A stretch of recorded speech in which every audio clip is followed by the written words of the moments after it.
From fabulous Las Vegas, Nevada, this is Pod Therapy. Real people, real problems, and real therapists.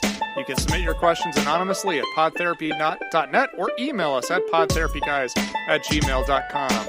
In the news this week, birds mating on power lines in Australia get zapped with 700,000 volts of electricity, causing 1,000 Aussie homes to go dark, proving once again how far ahead of his time Prince was with his song Electric Intercourse. Wow. And now, broadcasting from the Churn, that guy's Dr. Jim Jobin. I'm Nick Tangeman. It's time for some Pod I Therapy. didn't want to go with the When Doves Cry, because... You know what? Okay, was here's it. what's really funny with That's that the bit. is I read that, and the first thought that came into my mind was what I thought was Love Electric, but it was Dance Electric. Yeah, I've lost. So, but anyway, I went and I started looking at his albums, because immediately I thought of Prince, and then I Yes. was like, oh, it's Dance Electric, not Love Electric. Okay. But then I was like, oh, but this song will work. Yeah. I was like, oh, this song will work for that joke too. Yeah. Oh, so will this one. Yeah. It's like Purple there's Rain. no, Like, there's no this wrong keeps move working. here. Yeah, That's so funny. Remember that time that we were doing the ringtone revenge thing? Yeah. And you played, I think, When Doves Cry. That Yeah. was your ringtone, and I couldn't name it to Yeah. save my life. Yep. That's pretty bad. Hey, Jacob, who is the artist who plays Stairway to Heaven? Oh my god. Led Zeppelin? Shit! So everybody knows this. Yes. I thought it was Yeah, Clapton. it was not Clapton. I only paused was- because I thought this was some kind of trick question. Okay, so No, I don't know the Jacob answers. can confirm that it's not Eric Clapton. It's not also Clapton. not Van Halen, and Yeah. it's also not Metallica. Yeah. which were his three guesses. That was my desperate last attempt. Just throughout Metallica. I mean, they play good guitars. I kind of assumed that was them. I don't do I classic bet rock. Clapton covered it at some point. Yeah, see? He covered everything. The other Yeah. two, I'd be surprised if they even covered it. Doesn't Clapton have a song that sounds in title similar to Stairway to Heaven? Oh, Escalator to Heaven? Clapton always was more Totally, efficient. totally different song though. Yeah, Totally yeah. different. No, Tears from And Heaven. I'm Yes. riding an escalator to heaven.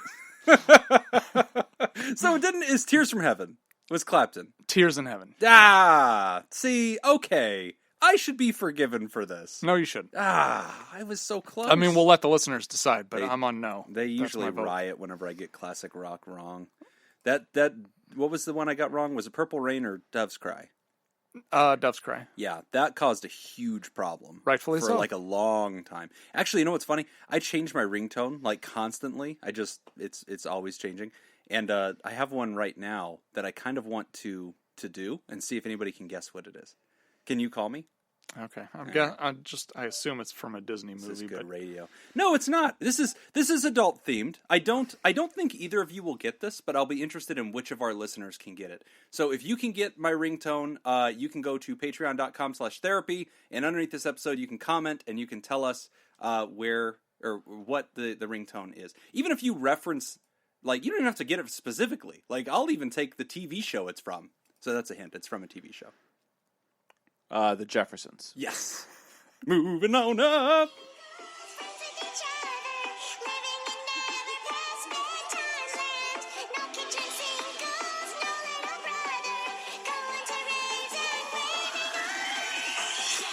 Oh, I got it.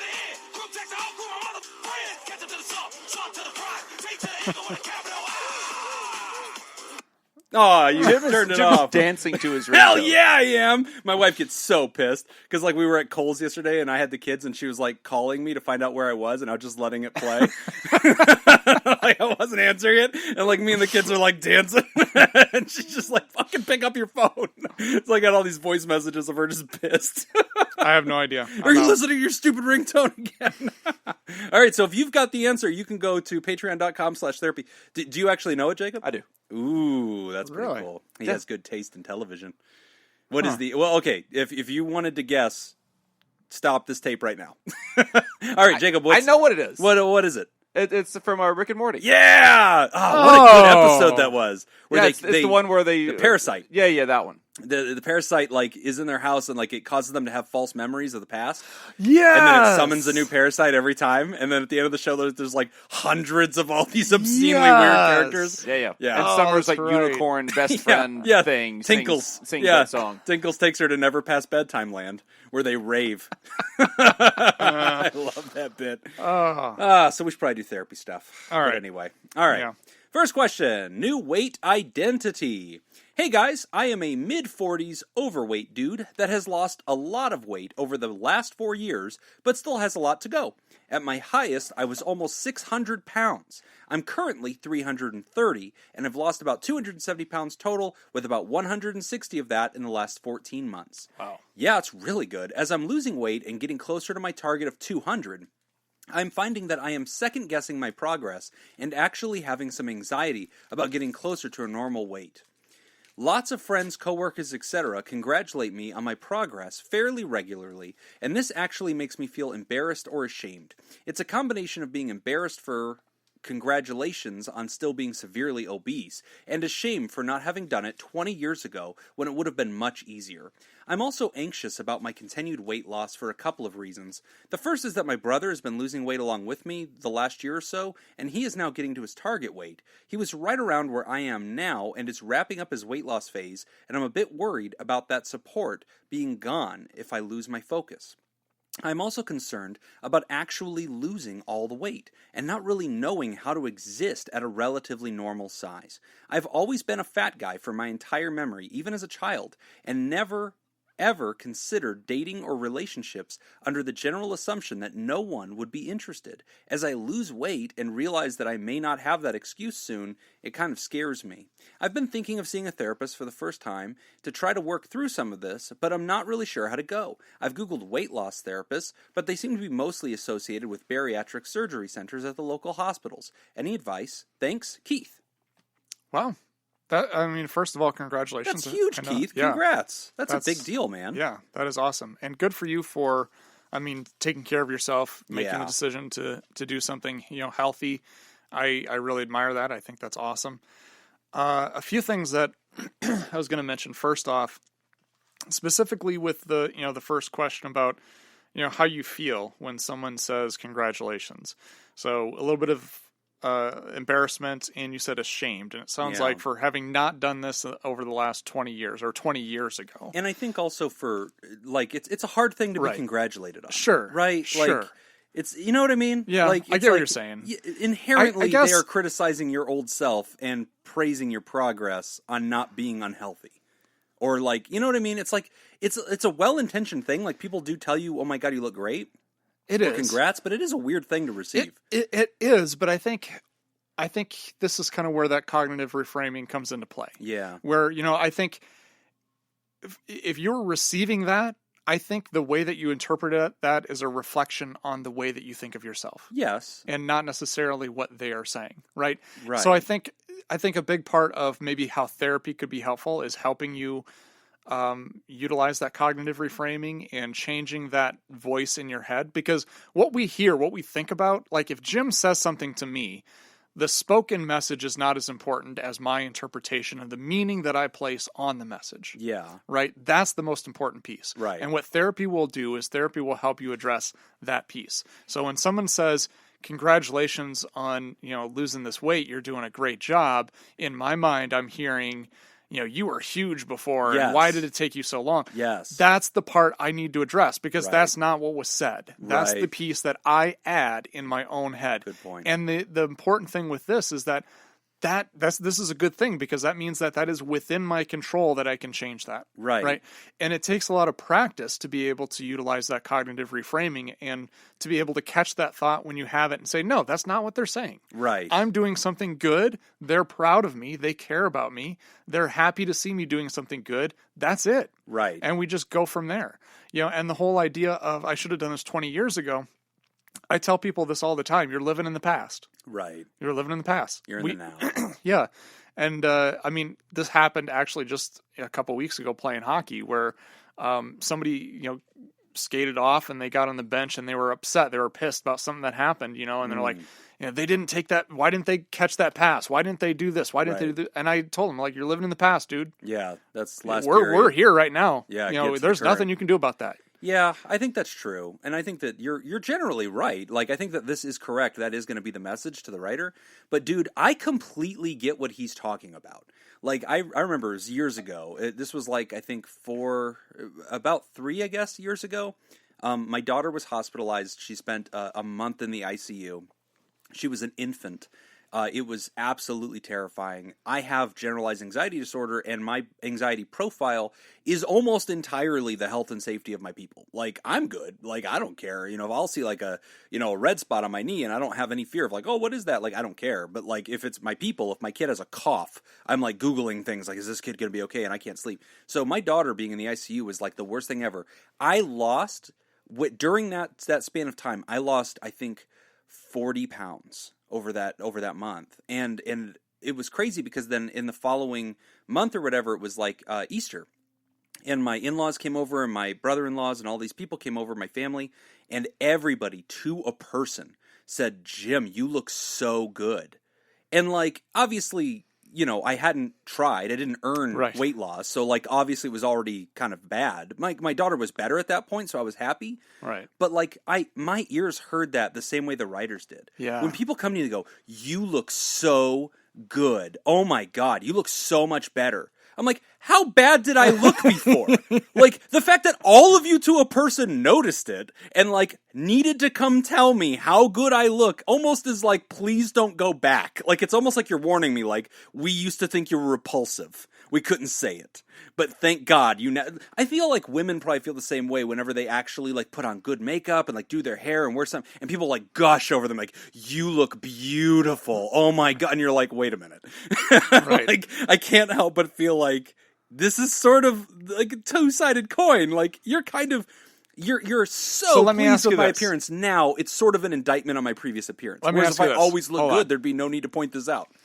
Have you ever told your wife that she looks good? Yes. Like going out in the evening or whatever, going out on a date or something, you said, hey, you look good. Yes. When you said that, do you mean that she's never looked good before? Yes. Okay, bad example. Jacob? Do I think Jim has never looked good? I love how he just jumps in with whatever he thinks we were talking about. Jim's never looked good? Yeah, Agreed. I got it. Yeah, hockey?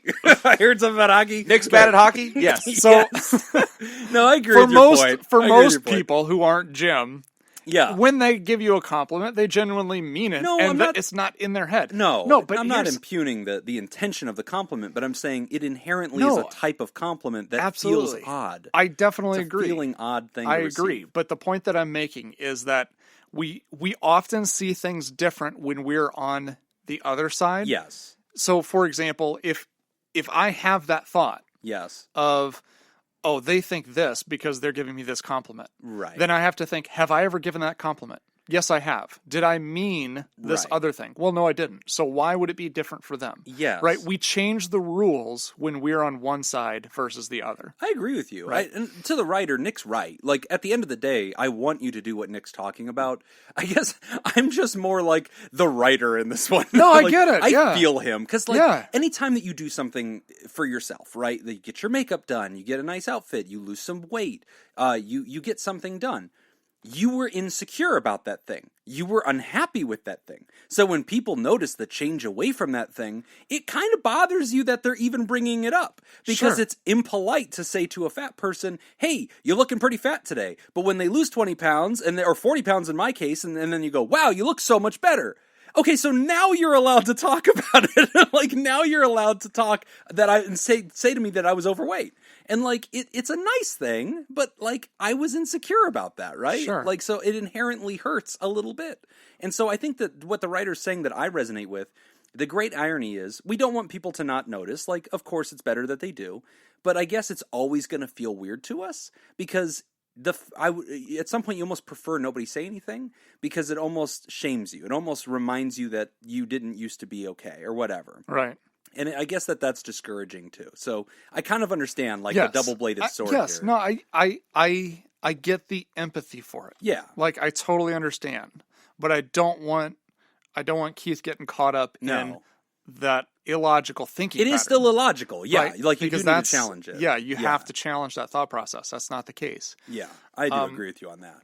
Now, the other thing he's talking about is this idea of identity, which we've actually talked about on the show before. We have. Whenever somebody loses a significant amount of weight or does something, physically very different for themselves, maybe they get something done plastic surgery-wise or anything to that effect, there is this very interesting mental effect of not identifying at that weight anymore. Like Keith talks about, I was heavy my whole life. So being this low, even though he's on his way toward his goal weight, he's starting to already feel that fish out of water kind of existential experience. And then talking about dating. Right. Which where is a the whole weight, other thing. it sounds like the weight was, it sounds like to me that there was always a fear of dating. Yes. Because of the weight. No.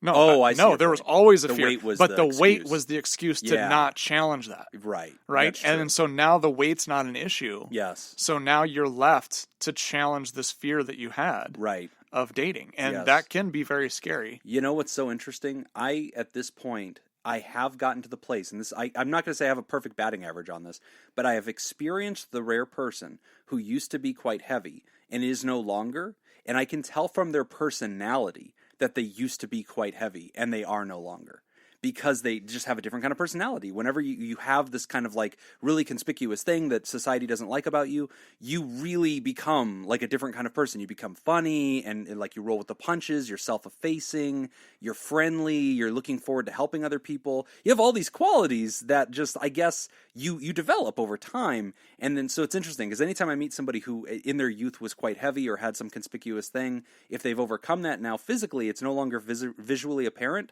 I can tell because of their personality type. They just fit a certain profile in my mind that's like, yeah, you probably like became a very gregarious and kind-hearted person to sort of attract warmth and attract, companionship because you didn't have, security in your body image at the time. Right. It's interesting anyway. So I think Keith's going through that. I mean, that's fundamentally what's going to happen, but there is so much here. And, I'm glad that he talked about, hey, I'm open to seeing a therapist. Yeah. At this stage, that really might be something for you to explore.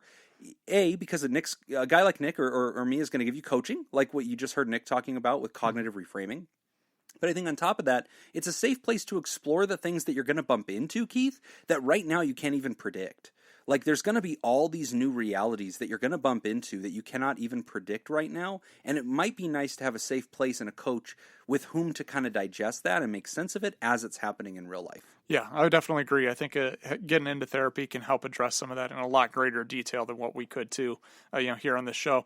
And I think, in the whole fear with dating thing, that's a logical fear. I think everybody has that, regardless of whatever size you are, because you're displaying vulnerability, right?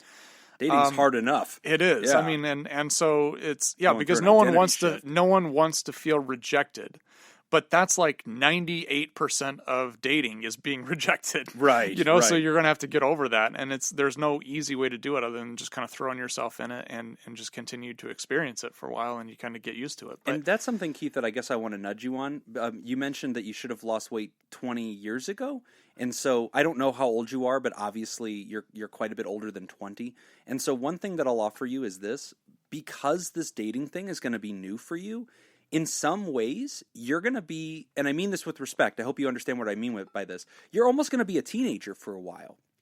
You're going to be going through that season of time where you're sort of bumbling and learning to date. Oh, yeah. It's going to be awkward. It is going to be awkward. And you're going to go through some of the social lessons that the normal curve of status quo humanity generally goes through during those pubescent years where they're trying on dating for the first time. So you're going to go through that. And it's going to be difficult, I think. That doesn't mean it's a wall. Like, I just think it's a path. It's going to be something you probably need to go through. And you're going to need to give yourself permission to be awkward and to go through that and to be unsure. That's the typical kind of teenage mentality of insecurity and trying things out and exploring. That's probably going to be a season for you. And that's okay. I think that's sort of something you have to go through. Absolutely. We just associate it with being a teenager, but I think it's just the entree to dating mentality that's coming your way. Yep, definitely. And I think, too, one last point that you made here in this, you talked about possibly losing your support system, which is your brother. So he's been on this journey with you. He's lost the weight. He's almost to his goal weight. So Now you're going to have to do the rest of it on your own. Yes. Maybe or maybe not. I mean, he can still be a support system for you, but his path is just going to be a little bit different. But there's a lot of different ways that you can still get other people involved. Think about the online community. There's a lot of online places, online forums and stuff dedicated to weight loss that can be very helpful. And having that support can be incredibly helpful. I mean, even for me, like, when it comes to exercise, like I exercise quite a bit. I'll work out. I'll go to the gym 5 to 6 days a week. Damn. And I've been doing that for the last 2 years. Wow. But there's times where I lose motivation. Like for, I would say the past 4 weeks, my motivation has been at an all-time low. Okay. It has been really difficult for me to get up and go to the gym and stay active. But there's some YouTube channels that I subscribe to. And when I start watching those videos, it gets me motivated. Okay. And it's like a support system that I have. Like I feel like I know these people, but I don't. Right. But it's kind of like that old podcast podcasting thing, meme. that meme, yeah. Yeah. And so it's like, I feel like I know these people, Right. and when I watch those videos, I feel like they're supporting me, even though they've never met me before. You're drawing energy from there. Exactly. Yeah. So there's all sorts of things like that you can utilize. I love it. And Keith, I guess my 2 final wrap-up thoughts. We need to be careful not to underestimate the effect of your identity shift, how that's going to affect you down the road, right? So I expect that Nick's point is right. You're probably going to have a motivational challenge coming up because as you really start to see that different guy in the mirror, some people become afraid to continue, right. Or they become like, well, maybe I should just stop because I've met my goals, right? I'm no longer where I was, and you start getting that diminishing returns where the last pounds are the hardest to lose and things like that. So I do think you need to address your motivation. And then the last thought I want to offer you is something you didn't ask about, but I just want to get ahead of it. Whenever somebody goes through like a huge identity shift like this, especially if they were overweight for a long time and they've told themselves they're not allowed to date, they usually spend years and years and years becoming willfully blind to like romance and like how to flirt with others and be flirted with in return. This is probably going to be an area you're going to need to challenge yourself in. You're probably going to have to discover the side of you that is aggressive, not aggressive in a negative way, but like is pursuing of others and knows how to send signals and has that little bit of confidence. A really good book that you might want to pick up is a illustrated book. It's a photo book, and it's called The Flirting Bible. And The Flirting Bible is just pictures and very quick descriptions of natural Western humanity social flirting engagements. So ways that humans tend to flirt. And it just gives you all these ideas. And I want to put that in front of you because honestly, you might be a little rusty on this, right? You might be oblivious to a lot of things. You might not have any ideas inside of how to flirt with others. And this could be a helpful little manual for you too. Okay. Thanks for writing in, Keith. That was good. Congrats, Keith. Keep it up, man. Yeah, definitely. Let us know how it goes. Yeah. All right, we're going to take a quick break, and when we come back, we will discuss vacationing without my spouse. You're listening to Pod Therapy. This week's TheraProducer sponsor is Nathan's Hot Dog Scoop, known by his stage name, ASAP Rocky.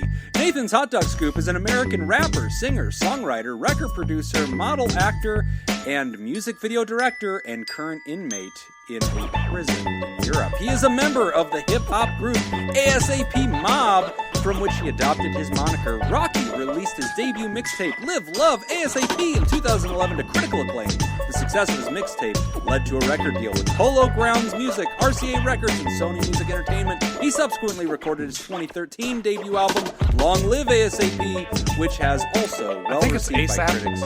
ASAP debuted number 1 on Billboard 200, and he is currently seeking some kind of pardon from a president not overseeing the country in which he is in prison. Stay strong, Nathan. Stay strong, Nathan's Hot Dog Scoop. If you'd like to join Nathan and make the show possible, you can go to patreon.com/therapy and sign up.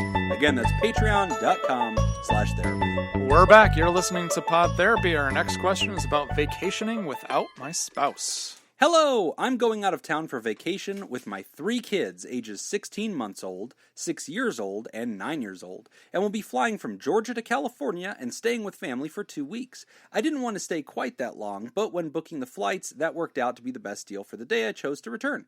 My husband couldn't go because he has no vacation time left and is having a hard time with it, and says things like, I wouldn't go on vacation without you, I don't understand how you're okay with this, or I feel like you don't care and will be sad and won't miss me. I spoke to him a few times and made sure he was okay with it and told him that I thought I was going to visit my family, or I thought I'm not going to visit my family makes me want to cry, and it's hard for me to not go visit. We go to visit my family every year in California. He is from Georgia, and I'm originally from California. We're in marital counseling, and our counselor is talking with us every session about how to deal with that, so there's no arguing, and my husband is getting the tools to deal with being by himself while we're gone. We have had issues in the past where if I'm away or go somewhere for whatever reason, which has rarely ever happened, he has started fights and thinks he loves me and wants me more than I do him. I told him that we're different people and he can't expect me to be just like him. Is that fair? Do you have any thoughts on how we can handle this differently? I, of course, will miss him, but I don't want to not go because he will be sad and upset. I feel like that's not fair. Any thoughts or input is greatly appreciated. Thank you. Signed, Devoted Listener. Awesome. That's a good one. Yeah, that was a good question. So, vacationing without your spouse. It sounds like there's already some issues going on that they're in counseling, dealing with, which is good. I like that they're communicating. Right, absolutely. And I think, this one's kind of difficult for me to relate to in a way. Like if my spouse tells me they're going to go on vacation to Italy, right, then you're resentful. Then I'm like, yeah. Well, I'm resentful because you're going to have a great time, and you're going to be having. But it's more than that. You're going to be having a great time without me. Right. The feelings are a little bit different if my spouse tells me I'm going to go away for a week to spend time with family and I'm taking the kids with me. Yeah, like I'm that's all alone. Yeah, that's actually for me a level of excitement that I rarely ever get to experience. You know, do whatever I want. So from that aspect, it's hard to. I'm going to drink a lot of beer and stay up all night. I know, yeah, it's like a kid. Like no one's going to tell me to go to bed. Yeah. No, but I think the real question, Nick, underneath this is, what does it mean whenever we have an impasse where our partner feels a certain way about an action, and are we responsible for their feelings, right? Because that's the impasse I hear in the writer is like, hey, I love my husband here. I want to be kind, but I feel that I should go see my family. This is not an absurd or bizarre thing for me to do. And yet I'm going to be made to feel ashamed. And now I'm struggling with that because now I'm kind of resenting him for making me feel ashamed or in some way shaming me. And how much responsibility do I have, over that person's feelings? And where is the little line that we draw between like being attentive to another person's emotional needs and listening to them and trying to adapt, and then at some point saying, I'm sorry, I'm not going to let you sort of hold me emotionally hostage here. Sure. Because you're the person that's more fragile in this moment. That's a tricky situation to navigate. It's very difficult. And I'm going to sound like a broken record here, but I'm going to go back again to my favorite thing of all time, CBT. Cognitive behavioral therapy. Yeah.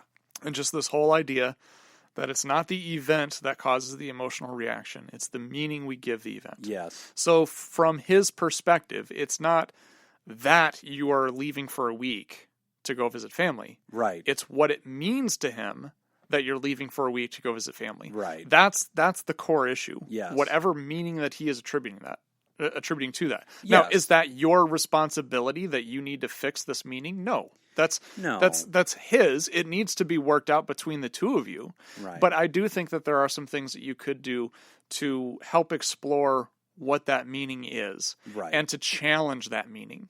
I agree. Because whatever the meaning is, like for him, it may mean exactly kind of like what you're talking about, where he believes he loves you more than you love him.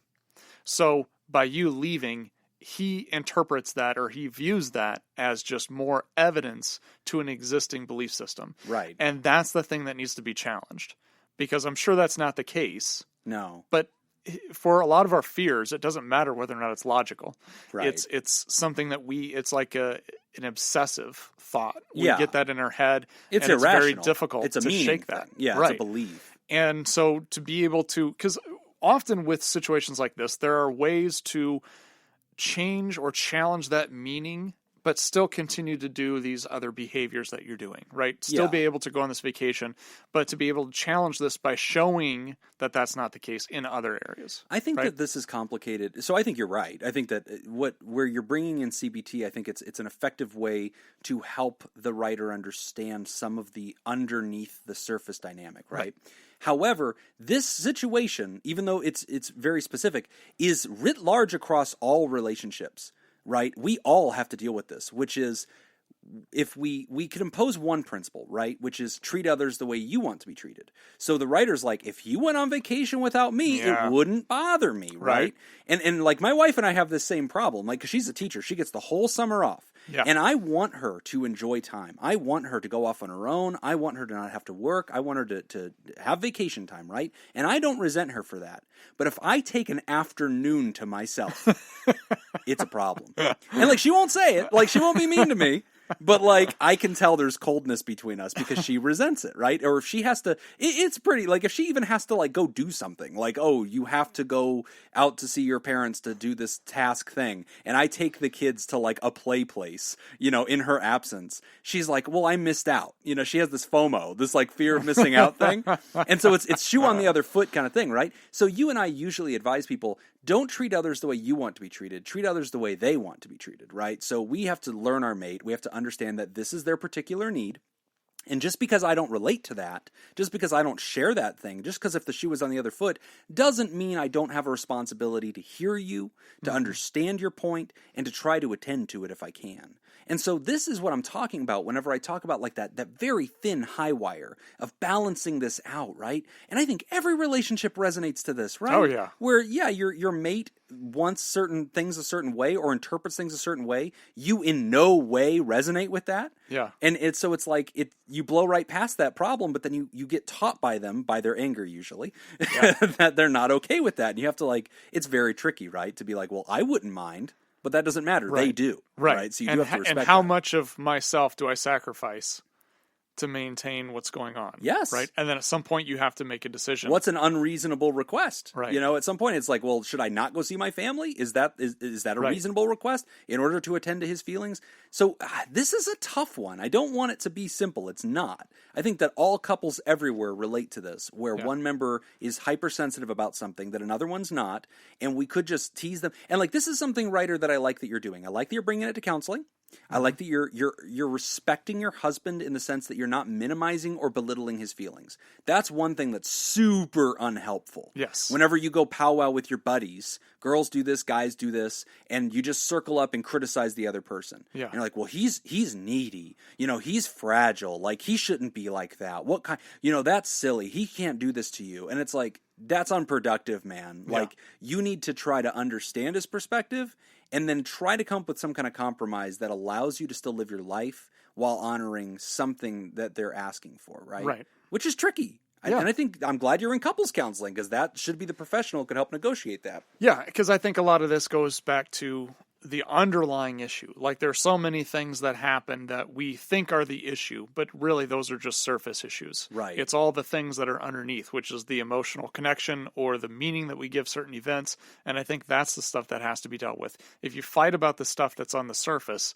I don't think you ever reach any kind of resolution. Because what ends up happening when you resolve the stuff on the surface is that somebody makes a huge sacrifice. Yeah. Somebody doesn't get to go see their family because somebody else has a problem with it. And then there's or somebody goes sees their family and there's resentment because she left. Yes. You're not dealing with, that's just the surface level. You're not getting to the underneath, the buried meaning, the emotion, the connection, the all of You're that stuff down there. Absolutely right. And I think all couples relate to this. It could be as simple as one member of the couple saying, hey, I want to go out with my friends tonight and have a beer and do whatever. And the other one being like really, really not okay with it, or being like naggy or something, and being like, well, what time are you coming back? Well, I'll text you a million times. And then like that person could be like, well, if you went and did the same thing, I don't care. You know, like, it doesn't matter to me. But it doesn't matter. It does, but that's irrelevant. That's not the standard. You don't get to impose your standard on their feelings. It's not a reciprocal thing. Feelings don't have to be logical. Feelings don't have to be rational. Feelings just are. And that's what we talk a lot about therapy, is your truth, right? Mm-hmm. So that your husband's truth is this makes him feel discarded, disrespected, and alone. And so I guess, writer, I do want you to be responsive to that. I don't want you to be belittling or minimizing of that. I want you, the thing that you said you're most worried about is your husband starting a fight because of this. And that's an area where I think if you're learning how to identify this with your therapist by listening to our show, you can tell your husband that. Whenever he seems picky or he seems like he's starting a problem, pull him aside with a gracious spirit. Don't be vindictive. Don't be angry. Don't be provoked. And tell him, hey, whatever his name is, let's give him the name John. Hey, John, are you really upset that I didn't make you a coffee? Or is this really about the trip that's coming up? Are you still feeling pretty low about that? And, I like that kind of method because I think it cuts to what Nick said. It's the heart of the real problem, right? It's the real thing. And now we get layers and layers and layers of conflict when if we were to drill all the way down, there's a meaning associated with something else. And that's what's really bothering the guy. Mm-hmm. So I'm always for communication. I'm for dissecting the message, getting to the root of it, getting down to the bone, and calling out what's really there. But the thing I'll challenge you, writer, is to be generous, to be gracious, to be understanding, to be empathic, to help your husband feel heard and understood. Even if you're still not going to acquiesce to his request, it's very important that at least he feel heard and understood by that and reasoned with to the extent that you can. Mm-hmm.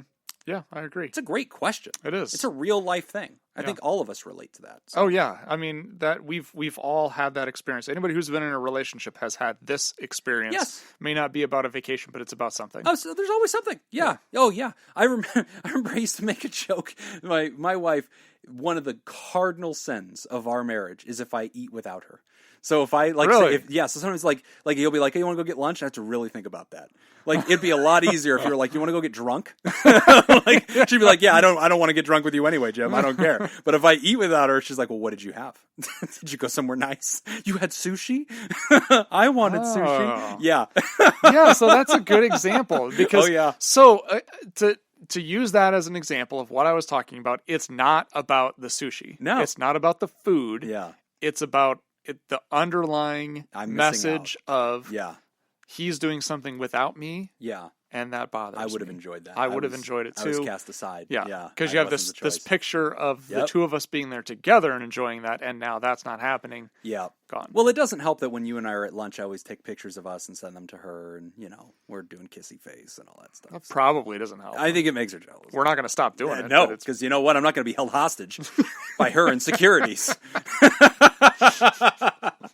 Nick and I have a very special relationship, and I will not let you ruin that. And adding her to my apologies list. All right, we're going to take a quick break, and when we come back, we will discuss My Job is Killing Me. You're listening to Pod Therapy. This week's TheraProducer sponsor is Dr. Ben Don. Dr. Don is a British politician serving as Prime Minister of the United Kingdom and leader of the Conservative Party since July of 2019. He has been the Member of Parliament for Uxbridge and South Ruislip since 2015 and was the MP for Henley from 2001 to 2008. He also served as Mayor of London from 2008 to 2016 and Foreign Secretary from 16 to 18. Ben identifies as a one-nation conservative and has been associated with both economically and socially liberal policies. If you'd like to join Prime Minister Don, you can go to patreon.com/therapy and sign up. Again, that's patreon.com/therapy. We're back. You're listening to Pod Therapy. Our next question. My job is killing me. Dear Nick and Jim, I work in the theater industry. All right, hold on. You're going to want to listen to this one. Let's wake Jacob up. This one I think is very relevant. Life Coach Jacob. Jacob on the duty. I just want to apologize to you right now for your career choice. Damn it, listen to the letter. All right, hold on. I listened to the first line. That was enough. I'm already sorry for this person. All right, dear Nick and Jim and Jacob now. I work in the theater industry as an assistant technical director for a small theater company. I fell in love with theater when I was in college. I've struggled with depression and anxiety my whole life, and I was very lonely after moving away from school. After graduating, things were looking up when I stumbled into my current job. I thought it was a good move, much better pay and benefits. However, I am back to the grind of constantly working on shows in a drastically understaffed department that relies on volunteer labor to do most of the work. I have some great volunteers that work for me, but they are not reliable, and my coworkers are not trustworthy. they are lazy and ignorant and don't seem to care if things get done on time or at all. I wind up taking on most of the work, and management is constantly telling me that I exceed all expectations, but it's killing me physically and mentally to keep up with this job. I do the work of about 5 people by myself, building and painting sets and props, engineering lights, building maintenance and cleaning the backstage areas. My coworkers are not capable of cleaning up after themselves. The problem is it's what my college degree is in, and I don't know how to do anything else. It's hard to find another job in the theater when I am restricted to my current location. I am very much in love. My girlfriend and I just bought a house we've been saving for and talking about living together starting at the end of the year. Leaving her to go work out of state is not an option, and I don't want to work tours or cruises either. I don't know what to do. My job is making me miserable, and I want out of it, but I can't afford to take a lower paying job or be unemployed. I feel trapped in this awful job. Sincerely, Spotlight Scoop. Hey, it's a scoop too. They're all scoops, aren't they? So, this is your industry, sir. Yep. The idea that a whole bunch of people... Did you write this? Did you write into this? How much do you relate to that? I mean, you've been in so many different roles. Front of stage, back of stage. You've been in the production side, all of it. I mean, is it common? It's such a team experience. No, that is common. Everything Spotlight Scoop just said is like out of your diary. Extraordinarily common. Wow. So it's like that. What do? Do you just? I mean, you suck it up, you push through, but it's killing you. Any theater, any of it it's always understaffed, and it does not. It seems to not matter the size, budget, anything else. No matter what they're trying to do, they do not have enough staff to do it. If it is an entirely volunteer based community theater, or if it is $100 million, doesn't matter. Production, they will not have enough hands on deck. There are not enough people to do what the production staff wants to be done. Yeah. And the culture, I think, of like entertainment is that whole the show must go on. The show must go on. I hate that. Yeah, and everybody just do what you got to do. Get it done. And it's like, how do you stay in your professional role? I tell you exactly what I do is I rail against that. I rail against hate that. I really do. I tell people all the time. No, it doesn't. Yeah, no, it does not have to go on. You know what happens if the show doesn't go on? A few people may be mildly inconvenienced and might go to dinner early that night. Right. That's worst case scenario. Yeah. This is not high stakes. It doesn't matter two shits if the show goes on. But the show must go on, Jacob. And I'll remind you, I'm someone who puts shows on for a living. Yeah. It does not matter. But that culture is sort of like do or die. Everybody has to do like anything that's needed. If the only reason that is out there is because of what I was just saying. Yeah. Because everything is always understaffed. Yeah. It's understaffed. It's underbudgeted. You had the show Spider-Man Turn Off the Dark on Broadway. Yeah, people were like getting killed. It was the most expensive show to ever go on Broadway. Wow. They did not spend enough money on that show. To do what they wanted to do, they did not spend enough money. Right. They did not bring in the right people. They didn't bring in the right production elements to do everything that they were wanting to do. And the result of that was people got hurt. So, question. You have now been in that industry writ large, and your spouse is in that industry writ large, the greater idea of entertainment, for a long time, and it's absolutely your skill set. It's absolutely what you know your industry. The writer is talking about feeling like, so how do you do this? How do you endure? I mean, is it common to just keep shopping for other gigs until you find one that is common. Less bad? Is that how you that do is it? Common?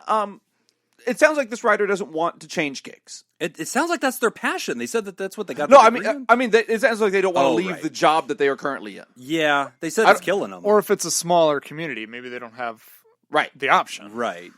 So I don't know. They're stuck. I mean, but they're overwhelmed and overstressed. But I mean, how do you overcome that? My advice would be, you got to do one of two things. One is you have to decide where your lane is. Say, this is what I'm going to do every day. I'm going to come in. This is my purview, and I'm going to deal with this every day. Or, second, you have to go to the higher ups and become empowered to deal with all the stuff that you're talking about. Oh, right. You need to become the leader and be like, okay, give me the sword. Like, Yeah, let me exactly. start taking people out. Exactly. Oh, wow. And, for instance, cleaning up. Right. You said the Spotlight Scoop said that they have an issue just cleaning up after other people because they can't clean up after themselves when they work. Right. I would say, hey, first thing we're going to do today, guys, every day is we're going to clean up. Right. You guys left a fucking mess in here yesterday. That's going to so start today, with this. We're cleaning up. But you have to be the leader. You have to have the rod to get that done. Everybody grab your broom and clean up. Right. And it's gonna be a couple of days probably of not terribly pleasant things. Yeah. Right. But let me ask you this though, Jacob. So much of this industry is we're all in this together, right? So like everybody at some point, well, I kind of, that's the perception anyway, right? Because it's almost like being in the military where it's like, listen, at some point you're not fighting for the leaders, you're fighting for the guy next to you. You're fighting for the guy who relies on your part to get the next thing done. And there is kind of like this all in it together, right? We bleed as one. So that's the tricky thing is like it seems like the leadership of these institutions doesn't give the resources that you need to succeed. And then they just assume everybody will work it out. If you stay in your lane, though, and you say, no, I wash my hands of these other tasks. I am one job. This is my job. I do this one task. And I'm going to give you all the dignity to fail. Doesn't that risk the entire thing failing? Yeah. And you have to be okay with that. You have to be able to pull yourself back. I think to keep your sanity, you do. You have to be okay with that. I really think you do. Mm-hmm. I mean, you have to decide what's going to be, and this is any job. It is really any job. You have to yes. decide. I mean, that's the thing is people want to say that theater and entertainment is so radically different. It's not. It's the same as any job. It is like that. I mean, you have to decide, or I mean, you have to figure out. It's not usually a decision. It's usually a process. You have to figure out what you're going to be in charge of. Right. And then only the things that you're in charge of, that's all that you can let bother you. Right. And you have to stay. So this actually comes down to a therapeutic concept, what he's talking about, which is giving others the dignity of risk or giving others the dignity to fail, right? Respecting others enough to allow them to fail. Right. And that's a tricky thing sometimes because it might affect you. You know, like it might be a project that does affect you. If the show doesn't go on, maybe you don't get paid that day or whatever. Yeah. But like my sister was a Starbucks barista for a long time. She talked about it all the time. Starbucks like basically created this empire similar to like any institution like Amazon, Starbucks, Walmart. They're never properly staffed, you know, because they want those profits. And so they just indoctrinate this culture of like, you know, we do this for the brand. They call all their staff associates. And she'd say that all the time. Or no, partners. My sister used to say that all the time. She used to go, you know, well, I don't know if that person's a partner. And I'm like, yeah, I'm pretty sure Howard ain't cutting you guys a bigger dividends check. You know, like, you get paid your hourly rate. Like, you need to clock out when you're done and leave. But, like, they were clocking out and, like, going back on the floor and, like, getting things done or whatever because it's needed, because the team needs us. And it's like, you know, I agree with Jacob. Like, not just because I'm pro-labor, like, and I want people to, like, earn their respect and for the leadership to have to figure it out, but because it's unhealthy for you. You'll lose your sanity. Is. Right. It really is. You're a doormat. And you have to remember, and I tell this to people in entertainment all the time and on all levels. When I go talk at colleges, I talk about this. I've talked to high school students before, I talk about this. It's a job. Right. It's just a job. Yes. I have had people that I work with get furious at me for saying this. You mentioned this once, and this makes so much more sense what that means. Life. Yeah. Everything in my life is more important than my job. It so much makes it doesn't it make a lot more sense now that he says that? Because when he first said that, I thought, yeah, it's a great principle. But now, especially when you understand like the cult-like mantra that can go into entertainment, you kind of had to take a contrarian stance and let your colleagues know, I will drop the ball if you throw it up and don't try to catch it yourself. Yeah. Like, I will not dive onto the floor to save the show. Like, there are a lot do of your job. There are a lot of things that are my gig. Right. There are a lot of things that are in my purview. Sure. And I will take care of every single one of That's those my things. Stuff. Yep. The stuff that isn't, I won't. You know, things like at the show that I work at one of the biggest shows in Las Vegas, making it one of the biggest shows in the country. Yeah. There are things that are my job that I take care of every single day. Right. I was there until 2 a.m. last night. Wow. Dealing with an after-show party thing. That's the gig. Falls into I it. got no problem with it. I'm not complaining about it. I'm just telling you what I was doing yesterday. As long as it's my job. Yeah, that's my gig. There are things that I helped out with yesterday that it's questionable whether or not those are my gig. But it did not take away me helping out with those things. Did not Didn't take stop away you. from me doing anything that was my gig. Right. And I had no problem helping out with those. Sure. There are things that are absolutely not my gig. Right. Box office. Yeah. Not doing it. I have no idea what they do. No idea. I know where the box office is. That's kind of the end of my knowledge. That's the end of my knowledge. I can tell Right. you where to find it. And I kind of do that on purpose because, like, that's not my gig. Yes. I don't want to know anything about it. I know the Yes. people who are there. I'm friendly with them. They're nice people. Right. But I don't know what they do. They don't know what I do. And everybody is happier that way. But you have to have the self-respect and the boldness and kind of a little bit of devil-may-care swagger to be able to give others the dignity. And this happens in all job sites. Another thing that this is kind of resonating of is the hardest working people are the ones that the leadership trusts, and they keep giving you more stuff. Uh-huh. And then the other guy gets paid the same amount as you, but they don't trust him with stuff, so they don't give it to him. And this is the part that I can relate to because I've been in this situation multiple times. You Yeah. know that. Oh, We've yeah. worked together in multiple I gave you everything. situations. I didn't want to do it. I know. I didn't trust me. I'm glad we're finally talking about that. But I can relate to a lot of this stuff where I've had people that, like, when the ball drops, Right. I've had to jump in and pick it up. Right. But it's part of that also is because that was my job. Yeah. As an administrator, If it's your gig, my okay. That's job part of the gig. Yeah. My job is everything at the rehab needs to work. Sure, yeah, at some point. Well, So there's that no, would be like, like, a I can't- director, right. Is that a director at like a show level? Is that the I don't person? know. Okay, but anything that's not in my space, I don't even doesn't- know what they do. One thing we call me at my show is the oh shit guy. Right. If something goes wrong production wise with the show, Oh shit, get Jacob. oh shit. And the idea is that I'm there before anybody knows that something is going wrong. I'm already Right. there fixing it. Yeah. Now, Yeah. I've been in several situations that I know that I'm jumping in and I'm dealing with stuff that isn't Technically your job. my job. Right. Right. But I'm aware of this and I've got really good boundaries in the Right. sense that I'm doing this and I'm going to remember that I'm doing this because I'm going to use this as credit that I'm going to cash in later on. Okay, so you Okay. will do the job. So and then check in absolutely. with the person whose job it was and let them know you did it. Well, with not someone. only that, but for me, what's really important in my career is my reputation, Yes, that's which true. is why when we got fired, yeah, I was unemployed for all of 15 minutes. right. Yeah, you called them on the way out. Yes, I had a job. I had my next job before I got to my car. Yeah, which is always, by the way, your fantasy. I remember It you've is. told me that for years. That your fantasy is you wanted to be in a meeting with a boss who was being a jerk to you or something like that, and just pull out a phone while the conversation's going, and then call somebody and then go, "Hey, is that job still on the table? I'll take it." Yeah, and then just hang walk up and out be of the like, room. "This was a great meeting. Take Yeah, care." it's Yeah, been a dream. yeah. But part of establishing You got a lot of these fantasies. part of establishing that reputation is by doing stuff like this, Right. by jumping in and solving problems Yes. that aren't necessarily my job, but I think it's all about balance. Like, you can't do that and then just be a slave to the program. Yes. You have to do that knowing that you're jumping in, knowing what you're Right. doing, but also being able to later come back and say, hey, you know what? I've been doing all of this work, and you're aware that I've been doing all this work because Sure. you've been congratulating me If for it's this. part of your strategy, Yeah, right. I'm good with that. And in the end, I think, I would like a raise. Yeah. Or this promotion's coming up. I want to be considered for this promotion. Right. I've shown you what I could do. One of the guys that we had working for us, Yeah. Junior. Okay. I interviewed him. Yeah. That's the thing that we loved about him. He was our oh shit guy. Yeah, absolutely. He But was our not only shit that, guy.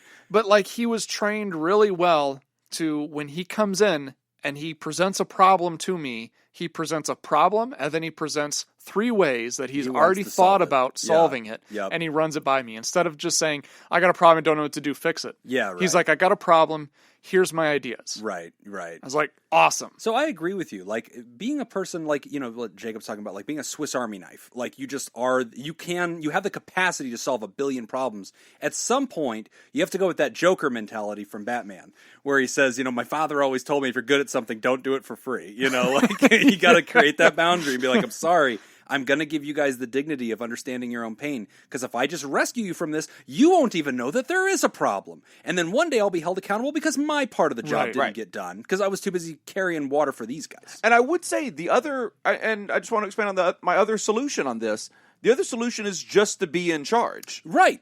I'm already solving all the problems. To make it all your problem. Right. Yep. Yeah. Just say like, hey, here's everything that I'm doing. Right. And I want to make this official. Right. Yeah. Yes. Yeah. And I actually think that's the fusion of the I think two that's points. a fine. I think that's a fine solution as well. I'm good with that, but I Yeah. don't want to see you just sitting there languishing, never gotta getting figure out what's- respected, yeah. never getting anything for it. You got to Yeah. figure out what's going to be in your lane, and then you Yes. got to stick to those things. Yes, and I think Whatever that those things it's are a gonna be. dangerous game. It's a dangerous game, because Nevada's like an at-will employer state. Like, they could just be like, well, fine, if you're not going to solve all my problems anymore, then you're out. And you have to be willing to take that risk in order to, assert yourself. Maybe, but it sounds like they already know that they can't live without him. Yeah, that's true. That's, Yeah. I And mean, you want to And leverage you also that. don't have to do it in a hostile way. That's Right. true. I'm being Yeah. hostile right now Right. because this stuff drives me crazy. But you don't have to do it in this tone. Right. Do as Jacob says, not as You he go does. in and you have a normal person sit down meeting. I feel like this with is kind other of normal people. Like this is a trigger for you. Should we have said trigger warning? Trigger warning. Jacob perked up during that letter. He's like, I have some things to say. You're on notice. Theater is just so fucking stupid. It's an interesting reality, terrible. man. So to the writer, I think that I agree with what both the guys said. Jacob and Nick, I think, have good points. You do have to find your lane. You do have to assert boundaries. I think that is inherent for you to succeed. If you're going to do everything, I think Jacob and Nick's point is correct. I'm fine with that if it's part of your growth strategy. If you want to come to your leadership and say, listen, here's all that I do for you. I enjoy this project. I'm going to tell you what, over the next 6 months, I hope that you'll continue to see me do those things. And then I'd like to have a conversation about my package. Yeah. And see what we can do. The last point that he made here, too. I'm always ready to have a conversation. Jacob, again, you have to put on pants. No, I do so much I will around here. not. That is the benefit I want written into my contract. The last point that he makes here, I think everybody can relate to. I've gone through this too, where you've gone to college for something. Yeah, you it's get what you into did. the career. Right. You've established yourself, and then now you're like, I don't know if I want to do this anymore. I've heard you do and this that is so a many scary, times. Yeah, it's a scary thing to think about. Like, I've got a bachelor's and a master's That's what I degree. do. I've got an Right. internship that I've completed. I've got License. all of this Yeah. What do license I and all do? this stuff, and I don't want to do it I anymore. remember once you were And like, it's I think like- I'm going to go back to school. And I was like, to do what? And you're like, maybe be a lawyer. And I was like, dude, you're way too far down the road to do that now. I have a friend who's doing that now. Really? Just rebooted. My age was Yeah. a very successful performer, Wow. and after doing that for years, and like the lead in Broadway shows. Wow. Very very Career. successful Right. performer. Career. And he's at UCLA right now, Just doing something new. becoming a lawyer. Yeah, Wow. I don't think I you're- like lawyers the fallback Yeah. now. I don't think you. I don't think you're ever too old to do a career No, change. not You at all. absolutely Not could at be. all. And But also, it- like all of that schooling and everything that you're talking about, It you know, all like, comes back. You got a Yeah. bachelor's degree in theater and Cool. whatever. Like, just because you go do something that isn't directly related to your bachelor's degree does not mean that those No. 4 years were wasted. Not at all. Yeah, you don't not at just all. You've forget got a lot of everything. stuff out of those 4 years. Like, Absolutely. That's just a good because that's point. not what's on the piece of paper, who gives a Who fuck? cares? Yeah. Now, the other thing that you can do, I don't know how well it's going to apply to this specific situation, but for the rest of the folks out there listening to this who can relate to that piece where they've invested so much in it, they don't want to go back and start a different career, but they're also kind of stuck. Right. There's all sorts of different things that you can do to try to change up your job a little bit. That's true. Right? Like, I've been working at this for 16 years, and I finally found like the right mix of what I enjoy. That's true. Yeah. And- there might be a different role in right. the same industry. Yeah. So I'm within the industry, but I'm not doing anything similar to what I was doing in the past. Right. It's completely different, but I love it. Like, now I'm energized again. I've changed what I'm doing. I'm focused. I enjoy You going enjoy to work. it, yeah. Yeah. So to the writer, this is such a unique industry. I mean, when the writer starts talking about, like, I don't want to join a cruise line, and I'm thinking, wow, man, what a unique industry. And I know that Paul has talked about that, like going to work on the cruises. And I'm like, wow, man, it's such an a unique thing. In some ways, it relates to every job in America. In some ways, it is very, specific. It's not really though, because I know exactly why, and I didn't say this, but you read that in the email. Yeah. I know exactly why Spotlight is saying those things, and it's because those are options that have been presented to him by other people. Oh, okay. And Somebody so offered it. He is addressing specific things that have been brought up to him, just the same way that you guys have been offered specific things multiple times. It's a gig somebody came to you. Yeah, with. I'm sure there are aspects of your career that you have been offered specific gigs multiple times that you just don't want to do. Yeah, that's true. It's the same thing. That's the challenge. Okay. But it'd be pretty cool to go work on a cruise. You know what? You say that, but it's not. It's not? It's not. Okay. It's funny because there's this couples cruise line that did actually reach out to me and ask if I would be interested in like going on some kind of special thing with them to like, I don't know, serve in some capacity. And I was like, what? So I looked into doing a special one-off thing is very different. That sounds than, cool. Working full-time on a cruise line. Yeah. But it turned out to be like a swingers cruise. And I asked my wife, she said I can't go. So we're not going to be canceling those episodes. Why didn't we use that as an example of of things? Yeah, your feelings are not my feelings. That's how you feel, okay? I want to do my thing. I'm not going to be held hostage by you and your damn needs.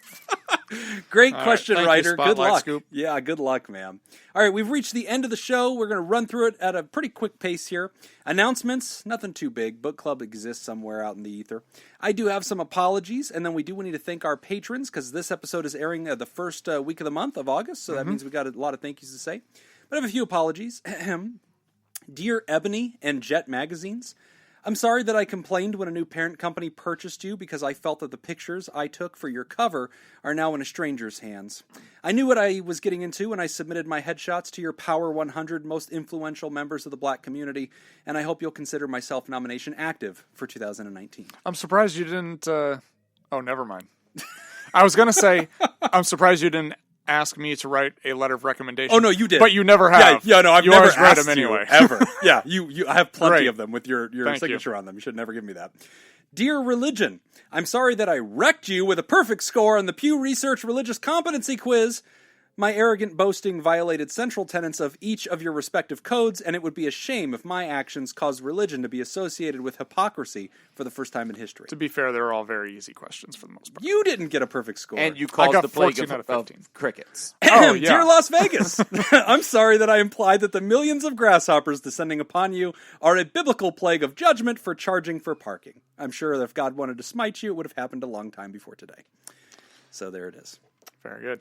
And we want to thank our Patreons who support the show at patreon.com/therapy. We've got one new THERAPAL this week. Jim Hunter, congratulations and welcome aboard. Yep, and we want to thank all the THERAPODs who have joined us, who contribute at the $5 or better level all the way up to $20. I want to thank Andrea Anderson, Brad Kefauver, Brian Lehman, Brooks Lyle, Chelsea Saracen, Corey Owens, Curtis Kiwifruit Scoop Hanlon, Dan Martin, David Pollock, Easy Whip, Fred Bashara Jr., Gavin Bristow, Heather Psychotic Scoop Crace. And I'm going to pause on her for a second. Last week we had somebody write in about being a felon and having that really big struggle. And Heather offered some really, really good advice on Twitter. If you are the writer who submitted that anonymous question about becoming a felon, please go to PodTherapyGuys' Twitter. We retweeted it. It's in our profile feed. And it was a really good thread of advice. And I really think you should check it out. I want to thank Ian Whitefall, Ice Blue Scoop. I want to thank Jackie and Dustin, a.k.a. Scoopy and the Beast, James Cole, Jessica Vint, a.k.a. Scoopy Jess, Joseph Pengrazio, Carrie Terhark, Kate Keller, Kenneth Soto, Lori Eltzroth, Leon Kassab, Linda Brandmeier, Lindsay Bashara, Lindsay Borders, Manuela Muzakyu, Malaya Mike, Okie Scoop, Peter Van Pelt, Richard Bruins, Robert Paulson, Scoop John B, whose Twitter's on fire, Scoopaholic, Scoopiter Ascending, Scoop Stronat, who I insulted her region of the country, I'm sorry, Stacy Westerlin, who actually lives in a different region of the country where it's freaking hot out in Alaska, and Tracy Replogle, a.k.a. my mom.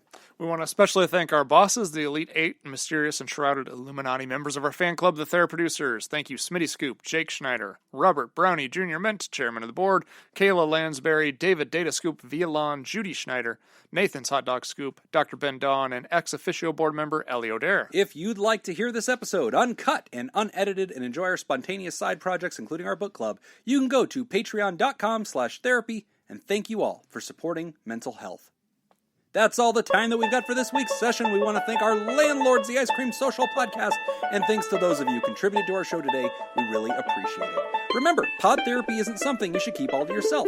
Share this episode with someone who needs it by opening the episode subscription in your podcast app and copying and pasting the link provided into your social media. Don't forget, you can find us at facebook.com/podtherapy, on Twitter @PodTherapyGuys, and now at patreon.com/therapy. If you want to submit a question to the show, ask anonymously at podtherapy.net or email us at podtherapyguys@gmail.com. I'm Nick Tangeman. I am President Jefferson Davis. Thanks, and we'll see you for your appointment next week.